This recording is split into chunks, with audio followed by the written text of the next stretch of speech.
Assamese কানেকশ্যনলৈ আপোনালোক সকলোকে স্বাগতম জনাইছোঁ। আজিৰ পৰা আমি আলোচনা কৰিম SCERT পেট 2025 কাৰণে আমাৰ যি সাধাৰণ জ্ঞান মানে GK জেনাৰেল নলেজ 500+ GK সিৰিজ আৰু আজি হৈছে প্ৰথম ভিডিঅ'। আপোনালোকে নিশ্চয় অৱগত আমাৰ যি অফিচিয়েল সিলেবাস আছে তাত আছে 15 নম্বৰ আৰু জিকেৰ পৰা আহে 10ৰ পৰা 12 নম্বৰ আৰু আমাৰ যি কাৰেন্ট এফেয়াৰ্স আছে আমাৰ যি সাম্প্ৰতিক ঘটনাৱলী মানে যি বৰ্তমান ঘটি আছে যেনে বিমান দুৰ্ঘটনা ঠিক তেনেকুৱা ধৰণৰ প্ৰশ্ন অহা দেখা যায়। সেইকাৰণে ইয়াত জিকেৰ লগতে আমাৰ যি কাৰেন্ট এফেয়াৰ্স সেইখিনি আলোচনা কৰিম। কৰ পৰা কৰিম আমাৰ যি the Assam Tribune, the Hindu news paper আৰু দ্য ইণ্ডিয়ান এক্সপ্ৰেছ লগতে যিখিনি কিতাপ আজি কমিউনিটি পোষ্টৰ জৰিয়তে দেখুৱাইছোঁ তাৰ পৰা আলোচনা কৰিম। গতিকে আৰু আপোনালোকে নিশ্চয় চাইছে আমাৰ যি অসমীয়াৰ বুকৰ 200+ MCQ আলোচনা কৰিছিলোঁ তাৰ পৰা বহুত প্ৰশ্ন কমন পৰা দেখা যায় বিশেষকৈ জিকে। গতিকে এতিয়া আহিছোঁ আজিৰ প্ৰথম প্ৰশ্ন যেনে 1 নম্বৰ ডিজিটেল প্লেটফৰ্ম শিক্ষা সেতু অসম যি আছে আমাৰ এই শিক্ষা সেতু অসমক কিমান চনত প্ৰশাসনৰ ৰাষ্ট্ৰীয় বঁটাৰ বাবে নিৰ্বাচন কৰা হয়? শুদ্ধ উত্তৰ হৈছে 2024 চনত। বহুত গুৰুত্বপূৰ্ণ কিয়নো আমাৰ শিক্ষাৰ লগত জড়িত যি LP ME স্কুল আছে হাইস্কুল আছে তাত যি শিক্ষা সেতু এপত ছাত্ৰ শিক্ষক সকলে কি কৰে তাতে এটেন্ডেন্স দিয়ে। আপোনালোকে মনত ৰাখিব 2024 চনত। তাৰপিছত ৰিসেন্টলি ৰমেন ডেকাই যি আমাৰ কি আছিল সাংসদ আছিল ৰমেন ডেকাই 2024 চনত ভাৰতৰ কোনখন ৰাজ্যৰ ৰাজ্যপাল হয়? শুদ্ধ উত্তৰ ছত্তীশগড়।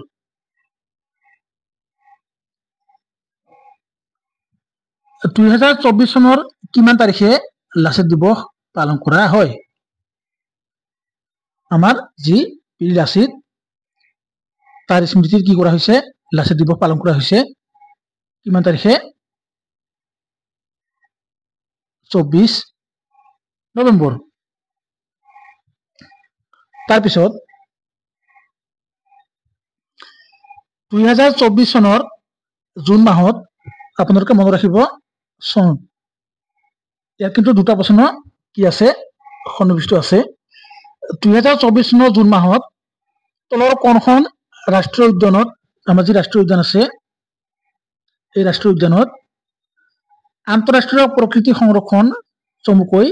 IUCN যাক ইংৰাজীত কি কোৱা হয় international union for conserving of nature মানে IUCN। এই IUCNৰ জৰিয়তে কি কৰা হয় মেইনলেণ্ড যি মেইনলেণ্ড আৰু চেৰ ইয়াত দুটা আছে মেইনলেণ্ড চেৰ প্ৰশ্ন আহিব পাৰে। এই মেইনলেণ্ড চেৰৰ প্ৰথম ফটোগ্ৰাফ গ্ৰহণ কৰে। শুদ্ধ উত্তৰ আমাৰ যি ৰায়মনা ৰাষ্ট্ৰীয় উদ্যান। আৰু ইয়াত কৈছো যি মেইনলেণ্ড চেৰ ই হৈছে কি মামেল মানে স্তনপায়ী প্ৰাণী মানে আমাৰ যি মাকৰ গাখীৰ খাই কি কৰে জীয়াই থাকে এনেকুৱা জন্তু ইয়াত কি কৰে দেখা পোৱা যায় মানে ধৰা পৰে মাকৰ গাখীৰ খাই জীয়াই থকা। আৰু আপোনালোকে কিছুমান এনেকুৱা জন্তু আছে নিশ্চয় জানে কমেন্ট কৰি জনাব কি আছে এনেকুৱা মাকৰ গাখীৰ খাই। তলৰ কোনখন 1 মিনিট 4 নম্বৰ 5 নম্বৰ তলৰ কোনখনক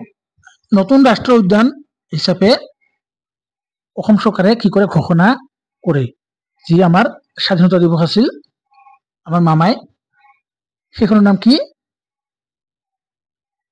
চিগনা জহুলা ৰাষ্ট্ৰীয় উদ্যান। ইয়াত হ'ব ইংৰাজী নাম চিগনা কিন্তু অসমীয়া চিগনা। ক'ত আছে নিশ্চয় কৈছো ছ'চিয়েলত কিমান বৰ্গ কিলোমিটাৰ আৱৰি আছে নিশ্চয় কৈছো আৰু এইখন হৈছে নতুন কিমান নং 8 ক'ত বিটিএডি প্ৰশ্ন আহিব পাৰে আৰু যি আমাৰ বাকী এইখন আছে ইয়াৰ পৰা প্ৰশ্ন আহে প্ৰথম মানৰ আক্ৰমণ কিমান চনত সংঘটিত হৈছিল প্ৰথম দ্বিতীয় তৃতীয় এইবোৰ আপোনালোকে জানিব লাগিব প্ৰথম আক্ৰমণ হৈছিল কিমান তাৰিখে মানে কিমান চনত 1817 চনত আৰু ইয়াত মানে কি কিছুমান মানে মই ইয়াত বৰ্ণনা কৰিব পাৰিলোহেঁতেন কিন্তু যেতিয়া অসমীয়া বুকখনৰ কি কৰিছিলো প্ৰশ্ন আলোচনা কৰিছিলো তেতিয়া মানে কিছুমানে কি কৈছিল যে কোনো ধৰণৰ ব্যাখ্যা কৰিব নালাগে কেৱল প্ৰশ্নখিনি কৈ গ'লে হ'ব সেইকাৰণে কেৱল প্ৰশ্নখিনি কৈছো আৰু য'ত প্ৰয়োজন মানে সেই কিছুমানৰ কাৰণে নহয় মানে আপোনালোকে বহুতে চাই আছে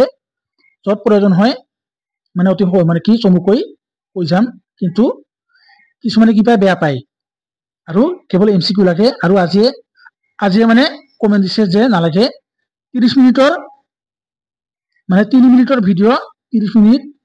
মই বোলে লগাও সেইকাৰণে যিমান পাৰো চমুকৈ দিম কিয়নো কিছুমানে বেয়া পায় মানে আপোনালোকৰ কিছুমানে বেয়া পায় আপোনালোকে নাপাব পাৰে মানে সকলোকে কোৱা নাই কিছুমানে বেয়া পায় সেইকাৰণে ইয়াত কি কৰা নাই এক্সপ্লেইন কৰা নাই আৰু প্ৰথম আছিল দ্বিতীয় আছিল তৃতীয় আছিল আমাৰ জানিব লাগিব 6 নম্বৰ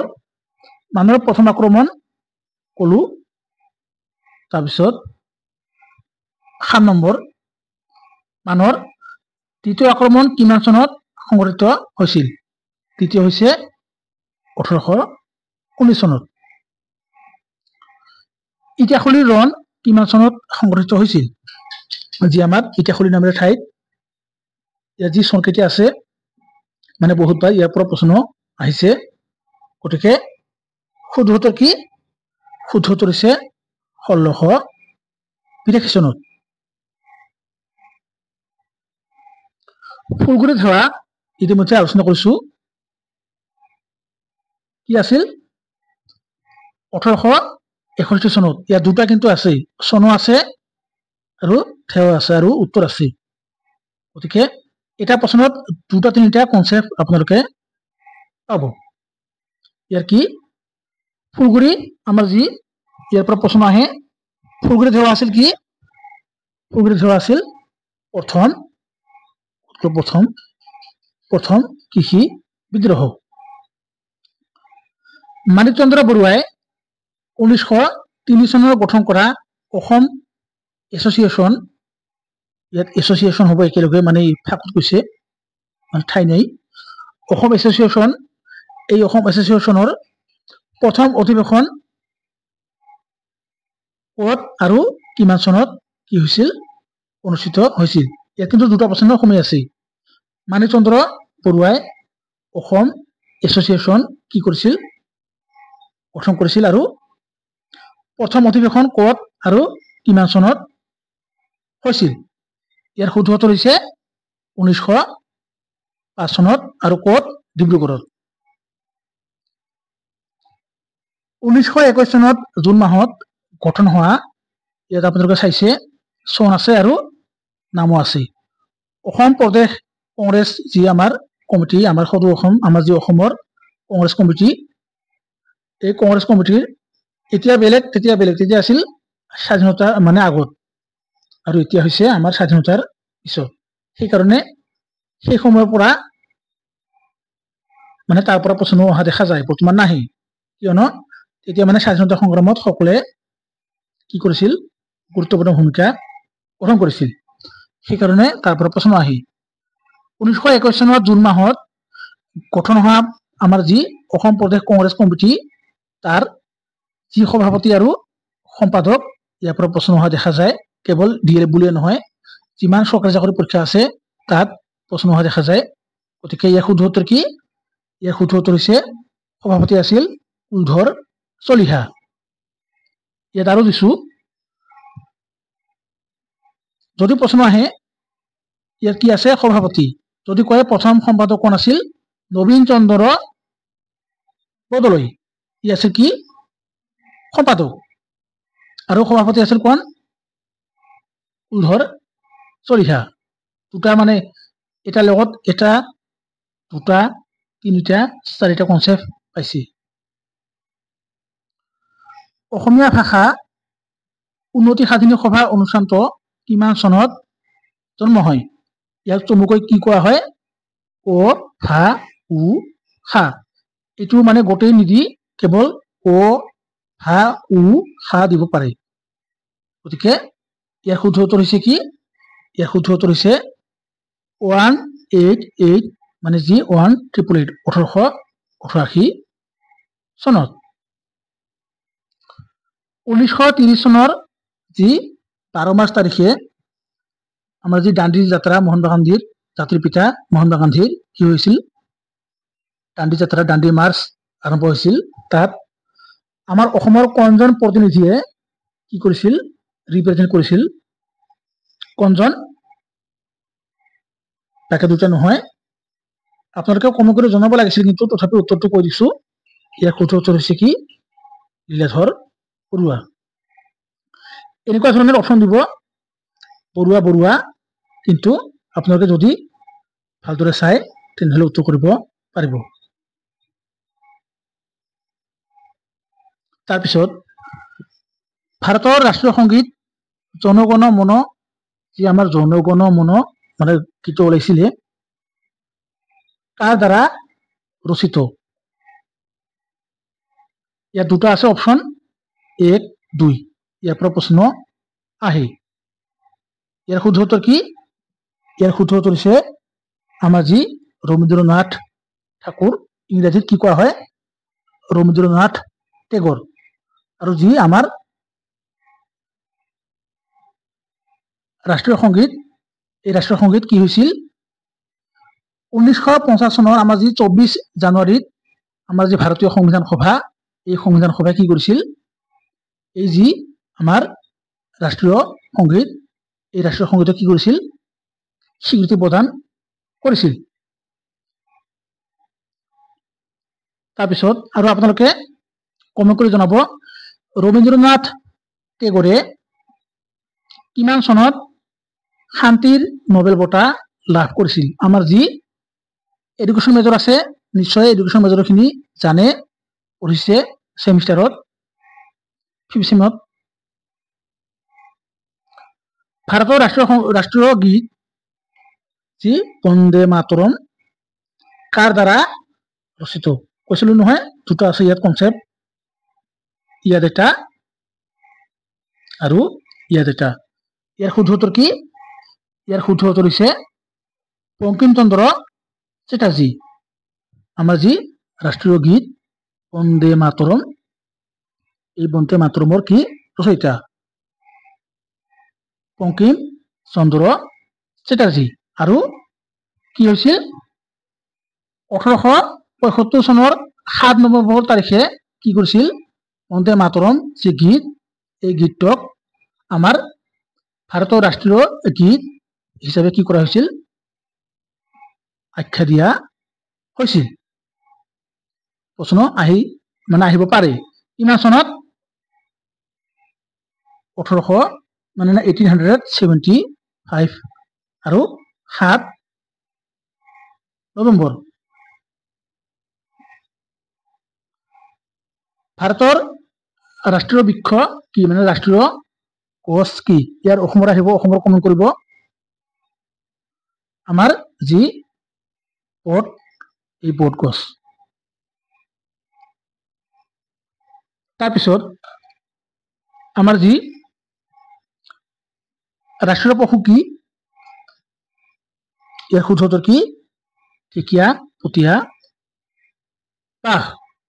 এইবোৰ প্ৰশ্ন কিন্তু আহি থাকে মানে কিছুমানে কি কৰে মানে পটকে মানে ভুল কৰি দিয়ে কিয়নো কনফিউজ ভাৰতৰ ৰাষ্ট্ৰীয় পক্ষী হৈছে কি ময়ূৰ ভাৰতৰ ৰাষ্ট্ৰীয় ফুল কি নয়নতৰা পদুম কপৌ আৰু যি শেৱালি ফুল শুদ্ধ উত্তৰ পদুম ইয়াত আপোনালোকে চাইছে নহয় এটা সব ৰাষ্ট্ৰীয় দুটা তিনিটা তাৰপিছত ভাৰতৰ ৰাষ্ট্ৰীয় ফল কি ভাৰতৰ ৰাষ্ট্ৰীয় ফল হৈছে কি আমাৰ আম আমি বৰ্তমান খাই আছো গতিকে এইখিনিয়ে যে আলোচনা কৰিলো কিয়নো আৰু বেছি বৰ্ণনা কৰিব পাৰিলো হয় যি আমাৰ বিদ্ৰোহ আছিল মানুহৰ আক্ৰমণ আমাৰ মহামূৰীয় বিদ্ৰোহ